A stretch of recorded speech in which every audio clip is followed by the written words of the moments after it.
좋은 상견례를 위한 준비는 이것은 이제 좋은 상견례가 되기 위한 어떤 준비를 어떻게 해야 되나 요거에 초점을 맞춰서 말씀드려 보겠습니다.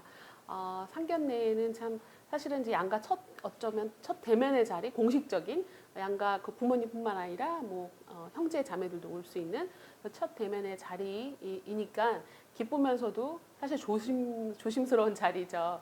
네, 그리고 이제 상견례는 보통 이제 예전 같은 경우에는 이제 결혼 말이 오고 가면서 이제 이렇게 그 양가 가서 이제 허락을 받고 나서 바로 상견례를 많이 진행을 했거든요. 근데 요즘은 꼭 그렇진 않는 것 같아요. 그래서 어느 정도 이제 그런 결혼을 하겠다라는 것들이 서로 이제 이렇게 허락이 되면 이제 준비를 시작하고 어느 정도 진행되고 나서 거의 결혼식 뭐 한두 달 전에 만나는 경우도 있고요. 그래서 그거는 이제 그 부모님의 어떤 그 집안 분위기나 성향 이런 거에 따라 달라지겠지만 요즘은 오히려 이제 후자 쪽이 많은 것 같아요.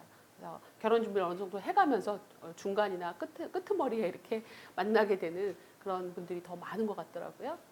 근데 상견례 전에 와서 웨딩 상담은 좀 받아보는 것도 더 훨씬 좋을 것 같습니다. 네, 제 개인적으로 그렇게 생각하고요. 그리고 이제 상견례는 이제 이렇게 분위기가 좋게 중요한 상견례가 되게 하려면 어떻게 해야 될까?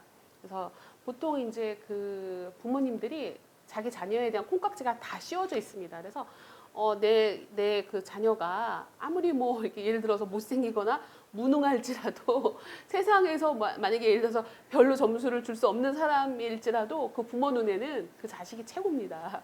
그 부모한테는 자기 생명을 주어서 낳은 그 아이기 때문에 무조건 최고죠. 그래서 어떻게 생각하면 그 부모 입장에서 부모님에 따라서 내 자녀를 결혼시킬 때가 돼서 결혼을 시키는 거는 한편으로는 이제 당연하니까 기쁘면서도 또 한쪽으로는 왠지 이렇게 섭섭한 마음이 들 수 있어요. 뭐 뺏기는 마음도 들 수 있고. 그런데 이럴 때 그런 것들이 또 이제 준비서부터 결혼 후에도 또 나타날 수도 있거든요. 근데 어쨌든 지금 오늘은 상견례니까 그래서 상견례 때 어떤 그런 것들을 더 오히려 좋은 자리가 되게 하고 기쁜 마음으로 정말 새로운 식구를 맞아들이는 거에 대해서 어떤 호의적인 마음을 갖게 하려면 어떻게 해야 될까? 그래야지 상견례 분위기가 좋겠죠. 그래서 그런데 저는 저희 그 가피풀 결혼 예비학교 명품 결혼 예비학교에서 어떤 강사님 이호세 강사님이라고 계시는데 강사님이 했던 말씀이 기억이 나네요. 그 말씀으로 조금 약간 이렇게 도움을 드리고 싶은데 그 사귐에 있어서 이제 두 분이 어떤 결혼할 사람으로 뭔가 결정되어지잖아요. 그러면 상견례 때까지 이제 항상 그 신부는 신부 부모님이나 형제에게, 신랑은 신랑 부모님이나 형제에게 항상 좋은 말씀만 하세요. 내 배우자가 될 사람에 대해서. 그래서 좋은 말씀에도 그냥 좋은 말씀 하지 마시고 이 사람은 너무 참 좋아. 나보다 훨씬 좋은 것 같아. 나보다 훨씬 나은 사람 같아. 나보다 훌륭한 사람 같아. 이런 말들을 이렇게 해놓으세요. 그래서 뭐 일부러 빈말이 아니라 정말 그 마음에 담긴 또 나보다 나은 점들이 있잖아요. 또 분명히 그런 많은 점들을 부모님한테 미리미리 엄마 얘는 나보다 훨씬 좋은 것 같아. 훨씬 나은 것 같아. 훌륭한 것 같아. 이렇게 말을 해놓으면 부모님이 난 내 자식이 최고인 줄 알았는데 최고인 내 자식한테 또 최고인 뭐 예를 들어서 며느리다. 뭐 사위다. 그러면 최고인 그 애가 붙었구나. 이렇게 우리 집안 식구로 들어오는구나. 그래서 이렇게 손해 보는 느낌이 안 들고 좋은 사람이 또 들어온 것 같으니까 더 좋거든요. 그래서 내 자식이 손해가 아니야. 내 자식을 떠나보내는 게 아니야. 더 좋은 사람하고 만나게 해주는 거구나. 이렇게 생각해서 그 사람에 대해서 이렇게 굉장히 호의적인 마음이 들고 저 사랑하는 마음이 들거든요. 그래서 그렇게 계속 약간 보이지 않게 지속적으로 그렇게 해놓으세요. 그리고 이런 거는 제 생각에는 결혼 후에도 혹시 내 배우자가 잘못했더라도 항상 그 본인의 어떤 부모님한테 이 친구는 참 나보다 훌륭한 것 같아. 나보다 나은 점이 많은 것 같아. 이렇게 주입시켜 놓으세요. 주입시켜 놓으시면은 정말 좋은 애가 들어왔구나. 이렇게 내 자식한테 정말 최고의 아이구나. 이렇게 생각이 드실 겁니다. 그래서 이렇게 항상 이렇게 칭찬해 놓으시라는 점. 그러면 상견례 자리에 와서도 아마 이렇게 좋은 따님, 이렇게 좋은 아드님을 저희한테 주셔서 이렇게 만나게 돼서 너무 감사합니다. 이렇게 자연스럽게 말이 나오지 않겠습니까? 그리고 조금 이렇게 상견례 때 좀 이렇게 약간 좀 주의하고 배려할 점이라면 한 두 가지 정도. 하나는 이제 혹시 예민할 수 있는 주제, 뭐 예단이라든가 예물, 뭐 이런 어떤 형편에 안 맞는 생각하지 못한 서로 상의되지 않은 미리 뭔가 조율되지 않는 그런 얘기를 이렇게 꺼내지 않도록 왜냐면은 만약에 이제 본인 부모님 성향을 아시죠? 그런 얘기가 나와도 우리 부모님은 뭐 그냥 괜찮을 부모님이야 이렇다면 상관없는데 상대방을 충분히 배려할 수 있고 아유 애들 좋을 대로 해야죠 아유 부담 없이 하세요 뭐 괜찮습니다 정말 괜찮습니다 이렇게 하실 분이라면 뭐 상관없을 것 같은데 아시죠 각자의 부모님이 어떠실지 그래서 그럴 경우에는 일단 이런 얘기는 두 분이 중간에 나중에 이렇게 조율해서 이렇게 맞춰가는 걸로 하고 예민한 얘기는 좀 그런 얘기는 삼가하기 그리고 두 번째는 그 가족 간의 어떤 이렇게 상대방 가족에 대한 어떤 그 뭔가 얘기가 있을 수 있잖아요. 그것은 이제 좀 그러니까 상대편 가족 정보라고 해야 되나 이렇게 좀 조심스러운 부분이 있을 수 있죠.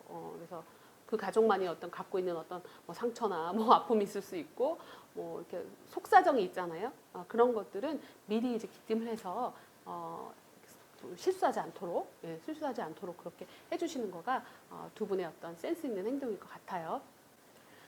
그리고 저희 가피플 웨딩 컨설팅 저희 홈페이지 카페에 보면 상견례 하신 분들의 후기가 조금 추천해 드릴 만한 이렇게 색다른 후기가 2개 정도 있더라고요. 그래서 제가 그 2개 중에 한 개는 어떤 거냐면은 상견례 자리에 뭐 한쪽이 두 분 다의 양가 다 믿으신다면 뭐 더 할 나위 없이 좋고 한쪽만 믿으시더라도 그날 이렇게 좋은 자리 서로 배려하는 자리 좋은 어떤 화기애애한 자리를 하면서도 양가 어머님이 이렇게 부모님이 자기가 어렸을 때 어떻게 이제 예수님을 믿게 됐고 어떻게 이제 신앙적인 어떤 그런 것들을 갖고 있는지 이렇게 간증 비슷하게 나눠서 되게 좋은 자리가 되었다고 하더라고요. 그래서 그럴 경우 이제 부모님이 이렇게 기도로 시작하고 또 한쪽 부모님이 기도로 또 마치고 이런 자리가 되었다라고 해요. 그래서 이런 것들도 괜찮을 것 같고 그래서 부모님이 어떤 그래도 신앙의 선배로서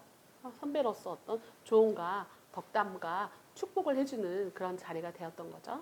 그리고 또 어떤 분은 목사님을 같이 이렇게 함께하는 상견례를 가졌대요. 그 목사님은 이제 신랑 신부가 둘 다 너무 친밀하고 정말 영적인 어떤 본인들을 이끌어 주신 그런 분들이죠. 그래서 물론 주례하실 목사님이셨을 것 같아요. 그래서 그 목사님을 초청해서 목사님의 기도로 이렇게 하시고 그 목사님이 또 이 두 분이 어떻게 영적으로 이렇게 그동안 이렇게 성장했는지 이런 것들도 좀 얘기해주고 어떻게 신앙생활 했는지 그리고 이제 부모님한테는 일단 앞으로 신랑 신부를 다른 어떤 것보다도 다른 거 말고 기도로 이렇게 후원하고 사명감을 가지고 가정에 대한 두 사람에 대한 어떤 사명감을 가지고 이제 결혼 생활을 할 수 있도록 부모님들이 먼저 중심을 잡고 나아가고 서로 격려해주는 시간을 가졌다고 해요. 그래서 이런 것들도 괜찮겠죠?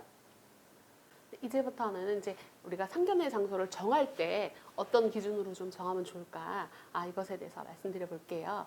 먼저 첫 번째 상견례 장소를 정할 때는 우리가 이제 두 가족이 만나기 편한 위치 보통 이제 중간 정도에 하거나 한쪽이 만약에 지방에서 올라가신다 한다면 이렇게 다시 내려가기 좀 불편하지 않은 장소 있죠. 터미널이든지 뭐 이렇게 그런 주변 이렇게 하는 거죠. 그래서 그렇게 하고 그러니까 교통편 같은 거를 고려를 하셔서 정하셔야 되고 만약에 이제 둘 중에 서로 결정하기 어렵다 그러면 부모님들도 보면 약간 좀 연배가 높으신 분이 있으시잖아요. 좀 더 이렇게 연배가 높으니까 좀 움직이기도 좀 힘드시고 좀 더 이렇게 연장자 우선해드리는 그런 자세에서 연배가 높은 쪽 부모님 쪽으로 이렇게 해드리거나 이러면 좀 더 좋지 않을까 이렇게 생각이 되고요. 그리고 이제 두 번째는 장소 결정할 때 두 분이 어쨌든 이것저것 다 고려해서 어떤 장소를 정하게 되잖아요. 이렇게 후보를 잘 모른다. 그러면 이제 서치를 해야죠. 검색하시면 상견례 장소 이렇게 치면은 좀 나옵니다. 그래서 그 중에서 한두 군데를 좀 압축해서 가능하면 한번 방문해서 살펴보거나 식사를 한번 해보는 것도 좋을 것 같아요. 그래서 우리가 이 정도 선에서 먹으면 좋겠는데 그래서 그 음식을 한번 먹어보고 맛이 어떤지 이렇게 보면서 그리고 테이블 좌석도 우리 부모님이 이제 오게 된다면 어떤 룸 같은 걸 이제 결정을 하게 되겠죠. 그 안에서도 그럼 그 룸에 어디 부분에 어느 부모님을 이렇게 이쪽에 앉으시면 되겠고 저기 앉으시면 되고 이렇게 좌석 배치 같은 것도 한번 살펴보는 거죠. 그리고 이제 주차 시설 이런 것도 살펴보는 거죠. 그래서 이제 굳이 비싼 뭐 음식이나 음식점을 선택할 필요는 이렇게 없는데 어쨌든 간에 양가 부모님 이렇게, 아니면 뭐 가족들이 모이는 첫 장소니까는 가능하면 좀 이렇게 조용하고 손색 없는 좀 이렇게 깔끔한 그런 장소로 하면 좋겠죠.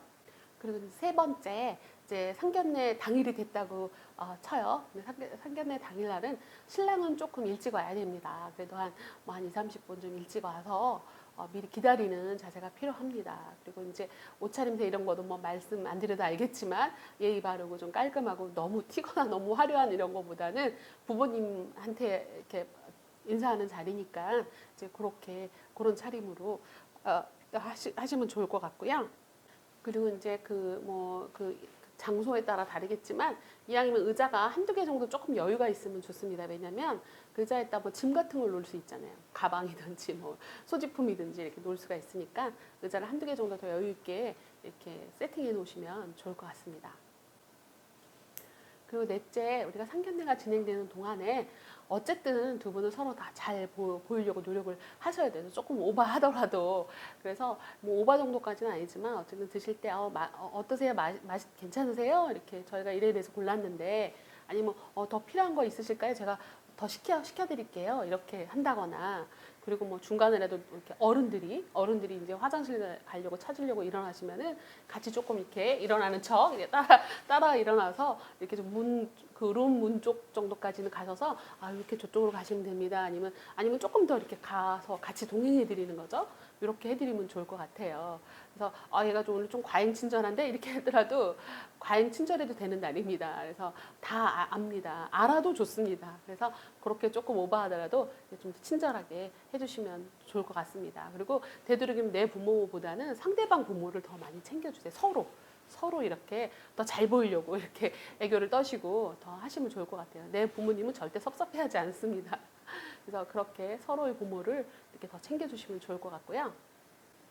그리고 이제 다섯째, 우리가 식사비 계산은 보통은 좀 신랑이 합니다. 그 상견례 장소 예약서부터 식사비 계산을 신랑님이 많이 하시죠. 계산서는 그 어른들이 신경 쓰지 않도록 미리 신랑이 이렇게 챙겨놓고 그 뭐 차를 마신다거나 디저트 같은 거 할 때 미리 가서 이렇게 계산해 놓는 센스가 필요하죠.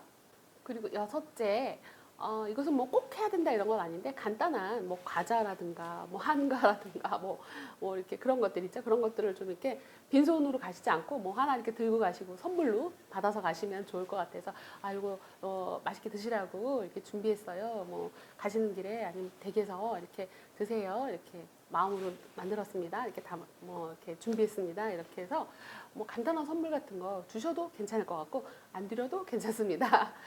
일곱째, 그리고 헤어질 때 그 우리가 뭐 처음 뭐 마중이나 배웅 잘해야 되잖아요. 그래서 가실 때 이렇게 잘 차까지, 혹시 차가 없는 경우는 차까지 잘 잡아드리고, 차가 있는 경우에는 이렇게 문 닫힐 때까지 이렇게 좀 서서 잘 이렇게 깍듯하게 인사해서 이렇게 보내드리면 될 것 같고, 그리고 나서 저녁 때 또 안부 전화 잘 도착하셨어요. 그 고생 안 하셨어요. 이렇게 한번 이렇게 전화 통화 하면 좋을 것 같아요. 혹시 통화를 못 하게 되면 그 내 짝한테라도 내 배우자한테라도 이렇게 부모님한테 잘 들어가셨는지 안부 전화 왔다라고 전해달라고 하던가, 그렇지 않아도 그 배우자가 잘 전해야죠. 이런 전화가 왔었다고. 그러면 점수를 따지 않겠습니까? 사실 뭐 이런 정보는 아마 두 분도 잘 아실 것 같아요. 그래서 일단 그 상견례 때는 어쨌든 결혼 준비가 스타트되면 두 분이 제일 중요합니다. 두 분이 중간 역할을 어떻게 하느냐, 두 분이 얼마나 야무지게 이렇게 하느냐, 부모님이 두 분을 얼마나 신뢰하고 이 결혼식에 대해서 참견하지 않을 정도로 이렇게 믿음을 갖고 맡길 수 있느냐, 이런 것들이 중요할 것 같습니다.